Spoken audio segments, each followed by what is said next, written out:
వీళ్ళు చదువుకొని వీళ్ళు ఐఏఎస్ ఆఫీసర్లై, వీళ్ళు ఎస్ఐలై, సిఐలై, ప్రొఫెసర్లై, వీళ్ళు మా మీద పనిచేస్తే మేము వీళ్ళ కింద పనిచేయవలసి వస్తుందని అగ్రకులాల వాళ్ళు చాలా జాగ్రత్తగా ఏం చేస్తున్నారంటే గవర్నమెంట్ కాలేజ్ లేకుండా, గవర్నమెంట్ స్కూల్ లేకుండా, గవర్నమెంట్ ఆఫీస్ లేకుండా అన్నిటిని ప్రైవేట్ పరం చేస్తున్నారు. హెలికాప్టర్లు, విమానం మనం ఎక్కాలంటే ప్రైవేట్ పరం చేశారు, రైలు మనం ఎక్కాలంటే ప్రైవేట్ పరం చేశారు.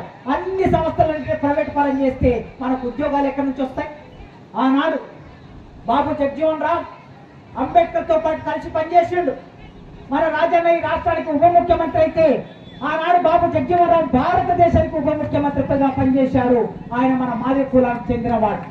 ఆ బాబు జగజీవన్ రామ్ 1970ల కాలంలో రైల్వే మంత్రిగా ఉన్నప్పుడు ఆయన ఒక పని చేశాడు.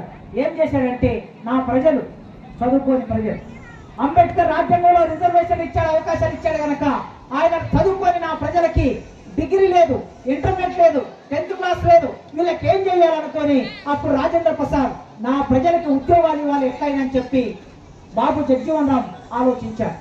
ఆలోచించి ఏం చేశాడంటే, రైల్వేలో పట్టాలు వేసేవాళ్ళు, కంకర మోసేవాళ్ళు, శుభ్రం చేసేవాళ్ళు, ఈ పని అయితే నా ప్రజలు చేయగలుగుతారు కదా, వీళ్ళకి నేను ఉద్యోగాలు ఇవ్వాలని చెప్పి 80,000 మంది బాలమాదిగలకి ఆనాడు బాబు జగజీవన్ రామ్ ఉద్యోగాలు ఇచ్చాడు. మనకి ఆనాడు ఆయన ఉద్యోగాలు ఇచ్చాడు కనుక ఈ రైల్వే లైన్ మీ వరంగల్ మీద వెళ్ళింది. మీ వరంగల్, జనగామ, ఆలేరు, భువనగిరి, హైదరాబాదు, జడ్చెల్ల, అలంపూరు, కర్నూలు, ఈ లైన్ ఎట్లయితే పోయిందో ఆ లైన్ పోయినంత మేరక మన మాదిగ వాళ్ళకు ఉద్యోగాలు వచ్చాయి. ఇవాళ రాజ్యాంగం లాంటి వాళ్ళు డాక్టర్లు ఎంతమంది ఉన్నారు వరంగల్లో? మీరు ఏ గల్లీకి వెళ్ళినా మాదిగోళ్ళు డాక్టర్లు ఉన్నారు. జనగామ నిండా మాదిగోళ్ళే డాక్టర్లు, వరంగల్ నిండా మాదిగోళ్ళే డాక్టర్లు. ఎట్లా సాధ్యమైంది? వీళ్ళ తల్లిదండ్రులు ఎట్లా చదివించారు వీళ్ళని? ఆ రైల్వే లైన్ రావటం మూలంగా, బాబు జగజీవన్ రామ్ ఉద్యోగాలు ఇవ్వటం మూలంగా ఆ రైల్వేలో పనిచేసినటువంటి వాళ్ళు వాళ్ళ పిల్లలకి చదువు చెప్పించి వాళ్ళని గొప్పగా తీర్చిదిద్దితే అంటే ఆ రోజు బాబు జగజీవన్ రామ్ చేసిన ఆలోచన వలన ఉద్యోగాలు వచ్చాయి. కానీ వాళ్ళు అదే రైల్వేను ప్రైవేట్ పరం చేస్తున్నారు. అంటే మనం చదువుకున్నాం, మనకు డిగ్రీలు వచ్చాయి, మనకు పీజీలు వచ్చాయి, మనం ఎంటెక్ బీటెక్ చదువుతున్నాం, డాక్టర్లు చదువుతున్నాం. కానీ ఇప్పుడు చదువున తర్వాత ఉద్యోగాలు రావాలంటే ఉద్యోగాలు లేకుండా చేస్తున్నారు. భారత రాజ్యాంగాన్ని ఈ దేశంలో ఉన్న వాళ్ళు సరిగ్గా అమలు చేయకుండా దాన్ని అణిచివేస్తున్నారు, రాజ్యాంగం లేకుండా చేస్తున్నారు. ఇంకా రానున్న కాలంలో మనం ఇట్లా మాట్లాడుకునే రోజులు కూడా ఉండవు కావచ్చు. భారత రాజ్యాంగం ఉంది కనుక మనం మాట్లాడుకుంటున్నాం, అంబేద్కర్ రాశాడు కనుక మాట్లాడుకుంటున్నాం, లేకపోతే మనం మాట్లాడుకునే పరిస్థితి ఉండదు. హైదరాబాద్కి ఒక కూతపెట్ట దూరంలో, అంటే ఒక 30 కిలోమీటర్ల దూరంలో ఒట్టినాగులపల్లి అని ఒక ఊరు ఉంటుంది. ఈ ఒట్టినాగులపల్లి అనే ఊరు గచ్చిబౌలి దగ్గర ఉంటుంది.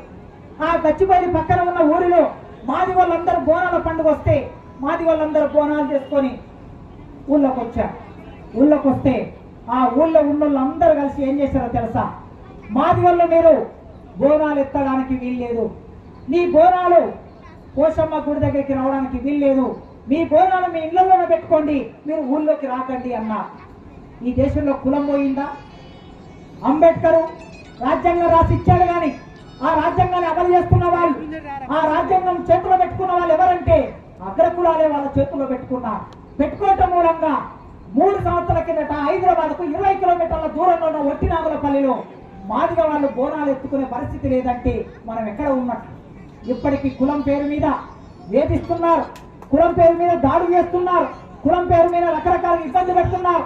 నేను ఒక విజ్ఞప్తి చేస్తున్నా, ఈ ఊళ్ళో బీసీలు ఉండవచ్చు, ఈ వేదిక దగ్గర కూడా బీసీలు ఉండవచ్చు.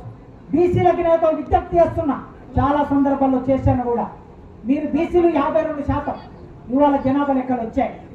తెలంగాణ ప్రాంతంలో జనాభా లెక్కల ప్రకారం, మొన్న తీసిన జనాభా లెక్కల ప్రకారం 2011 జనాభా లెక్కల ప్రకారం మన జనాభా ఎంత ఉంది? మాదిగా వాళ్ళ జనాభా ఎంత ఉంది? 37 లక్షల మంది ఉన్నామ్మా.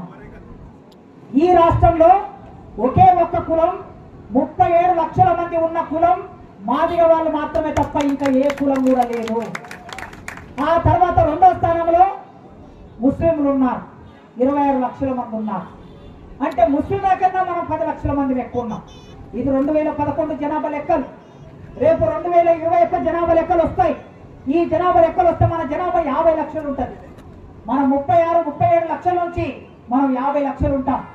ఈ రాష్ట్రంలో అత్యధిక జనాభా కలిగినటువంటి మనం ప్రతి నియోజకవర్గంలో మన ఓట్లు 40,000 నుంచి 50,000 ఓట్లు ఉంటాయి. వర్ధన్నపేట లాంటి నియోజకవర్గంలో మన ఓట్లు 70,000 ఉంటాయి. అచ్చంపేట లాంటి నియోజకవర్గంలో నాగర్ కర్నూలు పార్లమెంట్ నియోజకవర్గంలో మన ఓట్లు 1,70,000 ఉంటాయి. ఇన్ని ఓట్లున్న మన చోట మనం గెలుస్తున్నామా ఆలోచించండి. ఈ అన్ని 119 నియోజకవర్గంలో 40 నుంచి 50,000, 60,000, 70,000 ఓట్లున్న మన ఓట్లు ఎవరికి వేస్తున్నారు? రాజకీయ నాయకులు మన మాట వింటున్నారా? మన మధ్యన ఐకమత్యం ఉన్నదా?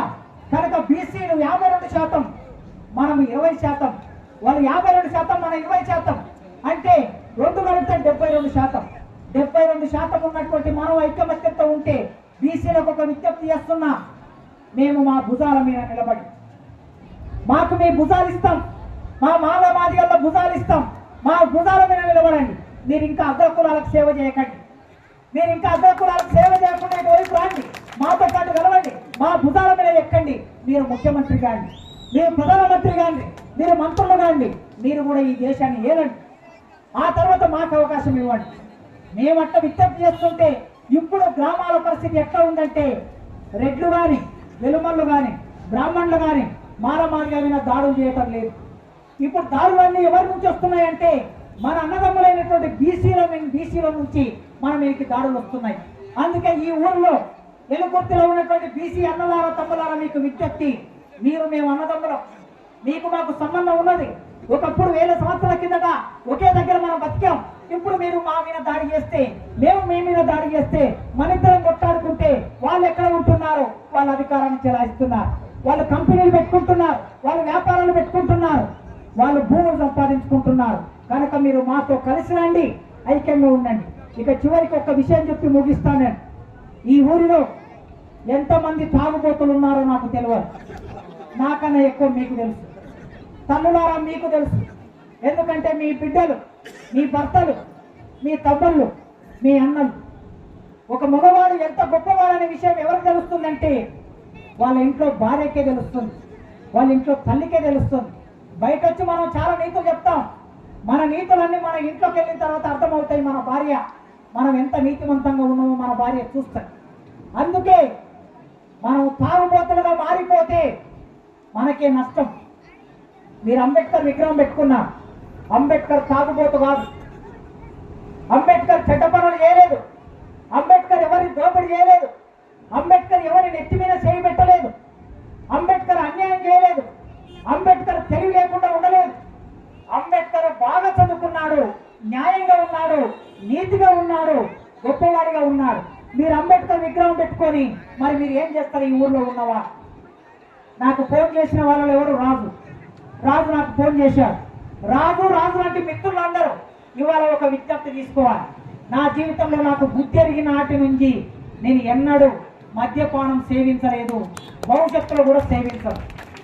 నేను మీకు హామీ ఇస్తున్నా, ఇప్పటి వరకు నేను తాగలే, నేను సిగరెట్ తాగలే, నేను మద్యం సేవించలే, భవిష్యత్తులో కూడా నేను సిగరెట్ తాగను, మద్యం సేవించను, మీకు హామీ ఇస్తున్నా. అన్లెస్ ఈ డాక్టర్ లాంటి డాక్టర్లు ఎప్పుడైనా నేను ఇంత మందు పుచ్చుకోకపోతే చచ్చిపోతావురా అని అంటే తప్ప.